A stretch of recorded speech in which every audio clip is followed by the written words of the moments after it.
A very warm welcome to you. Thank you for tuning in to News Plus this evening. My name is Marissa Marinda.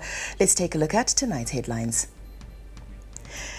Vice President Kembo Mohadi has called for improved access to loans and financial support for professionals and fair treatment of workers. He was addressing delegates at the inaugural launch of the presidential program for professionals in Harare. Parliament has tabled a motion urging the Procurement Regulatory Authority of Zimbabwe and the Ministry of Finance to consider using artificial intelligence in selecting winners for public tenders. Zimbabwe's embassy in South Africa has issued an urgent alert warning nationals to exercise extreme caution following reports of planned protests targeting foreign nationals. We speak to Zimbabwe's community in South Africa spokesperson later in the bulletin to get more details. And in the world of sport, Zimbabwean athletes are bubbling with confidence ahead of World Relays to be held this weekend in Gaborone following impressive performances by the 4x400 meters men's relay team at the Botswana Golden Grand Prix recently. Now for the news in greater detail. Vice President Kembo Mohadi has called for improved access to loans and financial support for professionals while urging companies to treat professional workers fairly and with respect. He made the remarks while addressing delegates at the inaugural launch of the presidential program for professionals held in Harare today. Tafara Sibochiwe reports. A new chapter for Zimbabwe's professional community has begun as experts from across sectors gathered for the launch of the presidential program for professionals. Held in Harare, the initiative aims to harness the country's human capital and position professionals at the center of national development. Vice President Kembo Mohadi acknowledged the challenges faced by professionals, particularly limited access to financing, which continues to hinder growth and innovation. Improved access to loans and other financial support will enable professionals to pursue and realize their goals. He also challenged companies and institutions to uphold fairness and respect in their treatment of professionals to create an enabling environment where skills and expertise can thrive. The Presidential Program for Professionals has pledged to establish a presidential innovation hub that will offer opportunities for creativity and innovation, fulfilling the demands of the fourth industrial revolution. With the program expected to unlock opportunities and strengthen collaboration among professionals, Youth Empowerment and Vocational Training Minister Tino Machakaire urged young professionals to be involved and take ownership of Zimbabwe's development agenda. Young and emerging professionals must become the engine of Zimbabwe's transformation. We must be the innovators who solve real problems, the thinkers who challenge convention, and the builders who turn ideas into industries. He further encouraged the use of technology and stronger engagement with the diaspora, describing them as key partners in driving national progress. Vice President Kembo Mohadi stressed the need for action, innovation and strong partnerships, highlighting a vision where professionalism meets patriotism in national development. He reaffirmed government's commitment to empowering professionals and accelerating economic transformation in Zimbabwe. Tafaras Wechiwe for ZTE News at the Heritage Village in Harare. In our next story that is unfortunate and troubling, Zimbabwe's embassy in South Africa has issued an urgent advisory warning nationals to exercise extreme caution following reports of protests targeting foreign nationals. The embassy said its consulates in Johannesburg and Cape Town received reports of disturbing demonstrations posing a serious safety risk. Zimbabweans were urged to avoid protest areas, stay indoors, carry IDs at all times, and report incidents to both South African police and Zimbabwean missions. The advisory comes amid renewed tensions in South Africa over immigration and economic pressures, including planned protests in Gauteng calling for the removal of undocumented migrants. Now, to get an assessment of the current tensions in South Africa, we cross over live to Zim Community in SA spokesperson Bongani Mazwi Mkwananzi. A very good evening to you, Bongani. Now, as a Zim SA community, have you engaged your members and have you recorded any cases of attacks or received reports of such attacks?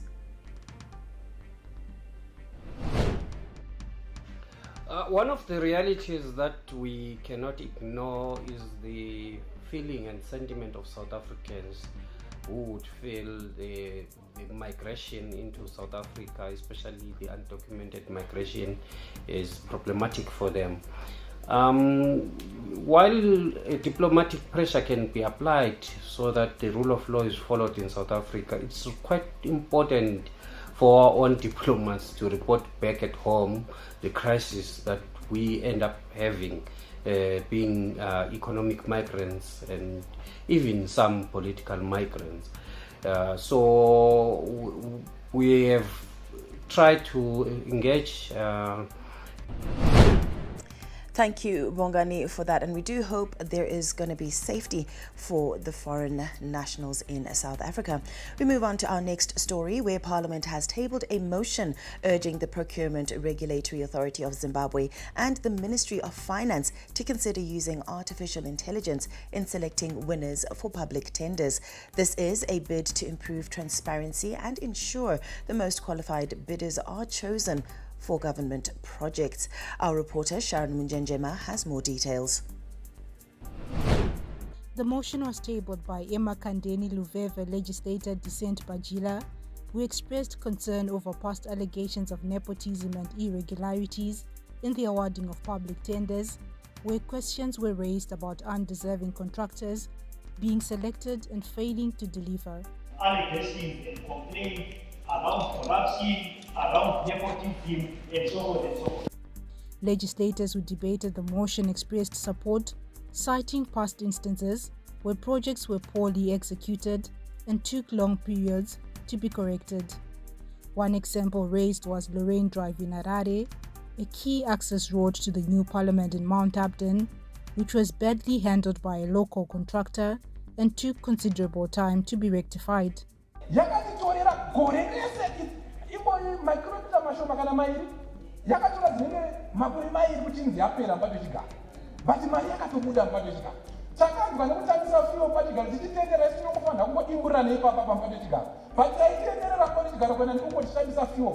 Zaka South legislator Clement Chidua, who also chairs the Industry and Commerce Portfolio Committee, said adopting artificial intelligence could speed up tender screening, improve transparency, and reduce costs. However, he cautioned that effective use of AI depends on access to quality data, which itself comes at a cost. So if our data is not up to scratch, it is going to be garbage in, garbage out. What is needed is data, and the data should be of high quality. And I'm sure this is an area where we may need investment to make sure that we don't input poor quality data. Motions such as these play a key role in shaping public policy debates and holding the executive to account. While the resolutions from such motions are not always legally binding, they place significant pressure on ministers to respond, justify policy positions, or take corrective action. Sharon Munjenjema for ZTN Prime at Parliament. We move on to our next story. Zimbabwe and Italy are strengthening long-standing relations that date back to the pre-independence era with a new initiative aimed at environmental conservation and youth empowerment.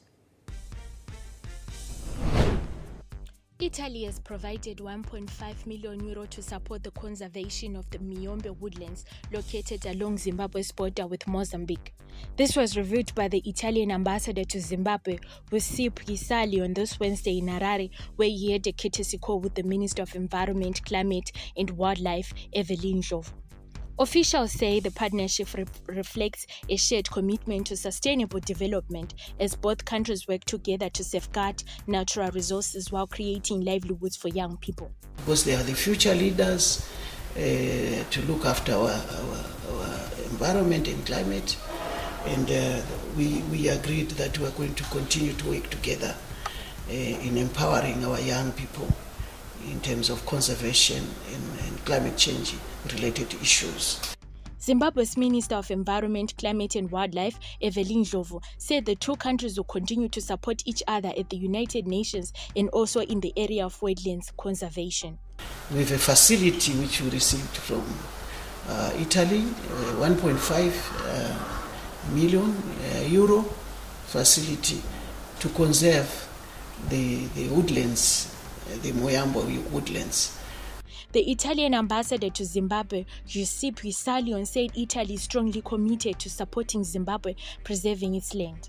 So Italian government is strongly committed in the assistance of young and youth generation to face climate change bilaterally and multilaterally. And I think that with Zimbabwe, we discussed it with the Honourable Minister, there are possibilities to strengthen our bilateral cooperation. In strengthening these ties, the two countries are not only reaffirming their long-standing friendship, but also laying the groundwork for deeper cooperation in key sectors such as environmental protection, trade and sustainable development. Reporting for ZTN Prime, I'm Nicolette Makoni. Do stay with us. News Plus will be right back. School's out, fun's in, adventures on, homework done, and holiday mode is activated. Let's hop to it. And he scores!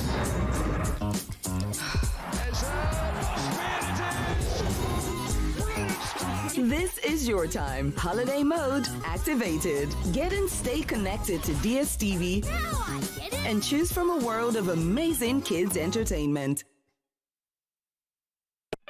Get ready for the Ultimate Meat and Music Festival on the 2nd of May at Surrey Braai area, Marondera. Win awesome giveaways, experience the best braai treats, and join the eating competition. Lots of games and fun for the kids too. Performances by Baba Harare, Dumiso the Skywalker, the only black man who dreams in English, Godfather Temple Man, DJ Tanaman, T-Flow, and J.BOSS. Get your tickets now at Surrey branches, Zim Papers Radio House, or at ZTN Studios at Zim Papers Head Office. Kona George Silundika and Sam Nioma. Advance tickets $5 general and $10 VIP. $10 at the gate. Don't miss out. It's going to be a braai like no other. For tickets and partnership, contact 0771 519 217 and 0783 837 704.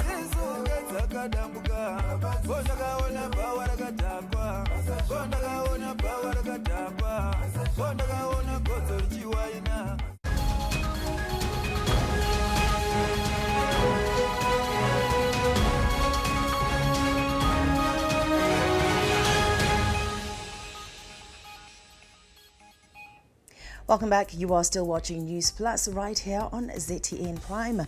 Are you prepared for the winter season? Mashonaland West Province is at an advanced stage of preparations for the winter wheat cropping season. The Ministry of Lands, Agriculture, Fisheries, Water and Rural Development, together with service providers and farmers, held a winter wheat pre-planting seminar in Chinhoyi to share knowledge and boost yields for national food security. Farmers at the seminar said they are ready for the season and pledged to complement government efforts to maintain food security. Anotibatsira kuti tikwanise kunzwisisa direction irudiwa nehurumende so that production yedu inova aligned. Isusu sevarimi takatozvipira kushanda kuburikidza nezvirongwa zvehurumende strategies NDS2. The Agricultural and Rural Development Authority, ADA, confirmed that inputs for the winter season are already on site. ADA has set a target of 16,500 hectares for contracted farmers this season. For example, mama farmers vakatotanga kuto collect ma inputs avo. Government says several support programs are in place for both small-scale and commercial farmers this winter, in line with its agenda of leaving no one and no place behind. Presidential winter wheat kumamisha nekuvarimi vadu ada JV joint venture yakaitaurwa pano ada presidential kumabiridziro National Health Agriculture Producting Scheme NIPS neFood Crops Contractors Association FCC. Mashonaland West Province is the top producer for this cereal crop in the country, and this year is a target of 35,000 hectares.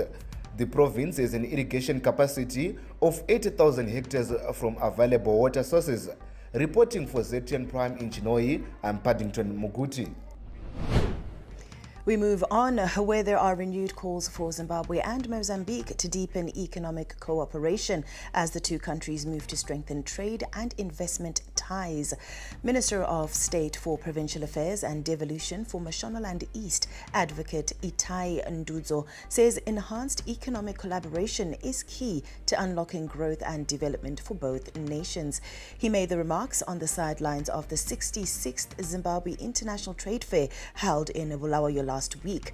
Meanwhile, Mozambique's ambassador to Zimbabwe, Carvalho Muaria, says while the two countries are politically independent, there is need to achieve greater economic independence through stronger bilateral ties. But we are also learning that at this stage in our relationship, it's very important to deepen economic ties. We want to increase in trade in between African states. We want to improve in terms of free movement of our people. We want to be able to identify common markets, to be able to leverage on each other's competitive strengths and advantages, to make sure that we work together for the betterment of our people, because the new frontier is the economic frontier. We work together and we're able to overcome colonialism, imperialism through the collaborative efforts in fighting for the liberation and independence of our people. We now need to make sure that our people are economically empowered and are assisted. And just Meanwhile, Bellarmine Chatunga has been deported to Zimbabwe after Johannesburg court finalized his case this Wednesday. He was fined 600,000 rand for his role in a shooting incident involving a gardener at his home in February. The court ruled that the fine must be paid to state accounts with possible compensation for the victim who survived the shooting. His accomplice, Tobias Tamirepi Matonodze, was sentenced to 3 years in prison for attempted murder, defeating the ends of justice and illegal immigration. Chatunga is expected to arrive at Robert Mugabe International Airport in Harare this evening. For now, we hear from his lawyer. That he arrives home safely, and I think this chapter has now been closed as far as he's concerned. I think we had discussions with the Department of Home Affairs with regards to that, and they explained when they did, of course, declare him prohibited from entering into South Africa, the provisions for perhaps appealing that or when he would be allowed to re-enter the country and what he would need to do that. So we are exploring that, and I think the country is a place that he frequented a lot, so it would make sense that he would possibly at least consider returning at some stage. In another part of the country, Botha Gold Mine is facing intensive scrutiny after appearing to shift responsibility onto unauthorized access following the death of a 26-year-old artisanal miner inside a prohibited shaft, despite multiple government orders halting operations over life-threatening risks. In a statement issued shortly after the discovery, Botha said the deceased was found in a non-operational section of the mine. The deceased, Tinashe Chauke, died on April 23, and authorities had not authorized any resumption of operations in the area. Police have since opened an investigation into the incident amid growing calls from the Bindura community for accountability. As you can see, mine Muchukushandwa, like this person is working. After the Gula then another one. If you check there, there's another one working. People are working in space. They're still working. Saka, we don't know what is happening. Once mine Yagavara, people are still operating. Tinewano, we more deaths. Strict. So we need to be very strict. My authorities, ZRP, Minister of Mines, MIHO, we must work together and stop these activities. Because Banava Narufa, Tine must stop orders from Minister. The incident also saw the Mberengwa Miners Association, where the deceased came from, engaging Midlands Minister of State for Provincial Affairs, Owen Ncube, for action to be taken and ensure enforcements are adhered to in what they referred to as justice for the late Chauke. When we come back, we have business stories for you. Do stay with us. Harare. Tune into the beat. Capitalk 100.4 FM, your source for news, business, sports, fashion, and more. Experience the pulse of Harare's culture and lifestyle. Capitalk 100.4 FM, Harare's top radio station. Join the conversation with Zimbabwe's top personalities. Subscribe now for fresh and infotainment content daily. Capital 100.4 FM, Harare's heartbeat.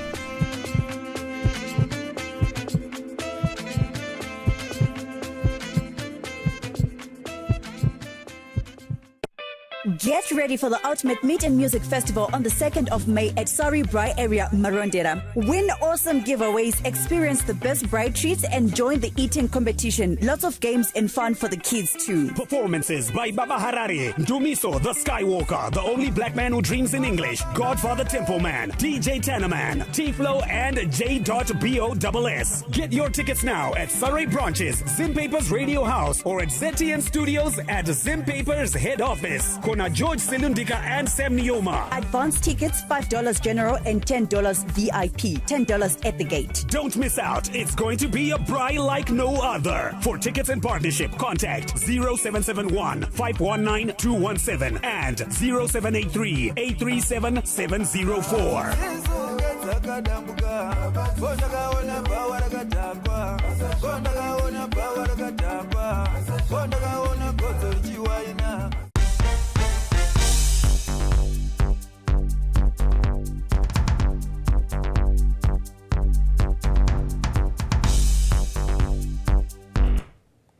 In the agricultural sector, government has introduced a new mechanization scheme where farmers pay a 15% deposit to access agricultural machinery as it intensifies efforts to modernize the sector through partnerships with banks and private companies. The facility offers flexible financing as is part of broader plans to position Zimbabwe as a regional agricultural hub. Under the scheme, farmers will access equipment including tractors, combine harvesters, seed drills, planters, disc harrows and plows. Director of Agricultural Mechanization, Engineer Nhlanhla Magama, said government will act as a guarantor, de-risking the program and ensuring mutual benefit for both lenders and farmers. Under these facilities, financial institutions are the main administrators of the facilities, where we expect any beneficiary that is interested in benefiting from the equipment should visit a bank of their choice or a financial institution of their choice. What we have at the moment, the participating financial institutions, we have AFC Land Bank, we also have CBZ Bank, where the Agro Yield Division is participating in the facilities. And we also have Women's Bank, Empower Bank, ZB Bank, POSB, and SMEDCO as basically the financial institutions that are participating at the moment. In terms of our currently running facilities, we have the Belarus facility, we have the New Holland facility, we have John Deere facility, we have the Zoomline facility, and also coming up shortly, we are expecting the launch of the smallholder facility, which is targeting our smallholder farmers. A very welcome development indeed. But do stay with us. When we come back, we give you some sporting action.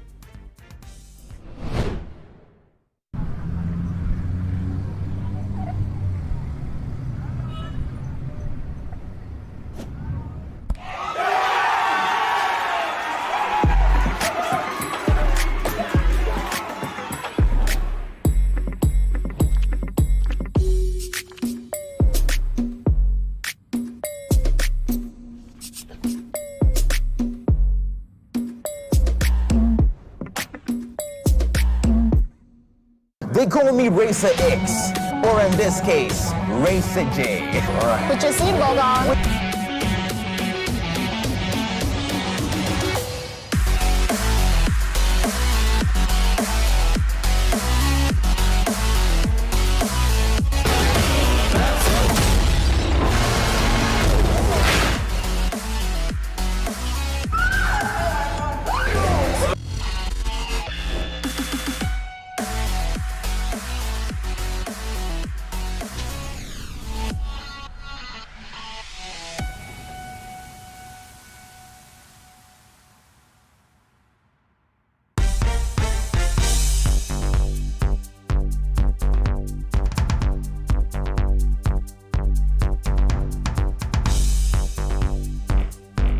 Thank you for staying with us. You are still watching News Plus.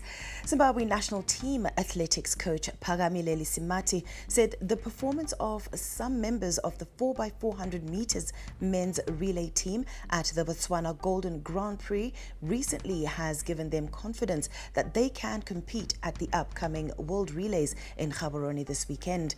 21-year-old Thandazani Ndlovu was particularly impressive in Botswana, upstaging American Olympic gold medalist Deadman Bryce to clinch gold in the men's 400 meters with a personal best speed of 44.71 seconds.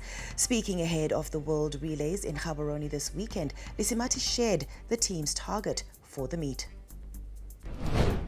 We have seen all the top athletes from the world are in Botswana, and our athletes were running against them, and the setting or clocking such times against these boys is a very good indicator. It boosts our confidence, it boosts our mentality and our preparedness for the upcoming relays. This is definitely telling us that at the relays we are not afraid. We are going to stand up tall. We now believe we can beat these guys. We now believe we can run with these guys.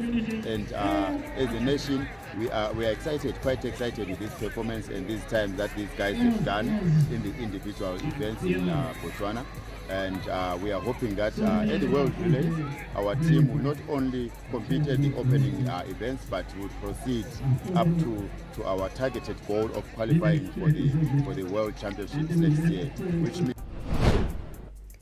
We move on to our next sports story, where the Zimbabwe women's senior national football team, the Mighty Warriors, have been drawn against CASAFA rivals Malawi in the second round of the African qualifying phase for the Los Angeles 2028 Olympic Games.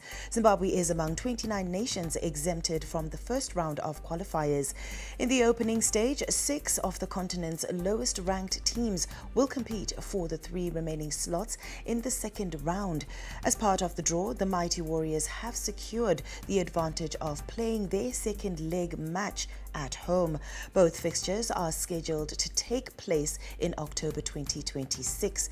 To secure one of the 2 available slots allotted to Africa for the Games, Zimbabwe must navigate a rigorous path consisting of 4 total qualifying rounds. Our next story says Kama Billiard's brilliant link-up play with Mafios Chiweta was all that Scotland required to edge past Moors at Mngoni Stadium over the weekend. Here is our play of the week.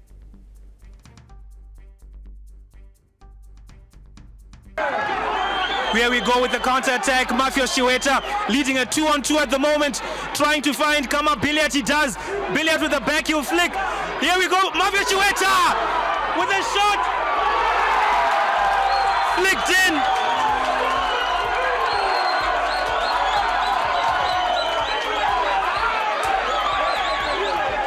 Kama Billiard with the final touch to send it over the line. But that was a simply sensational counter-attack by Scotland, led by Mafios Chiweta, linking up with Kama Billiard.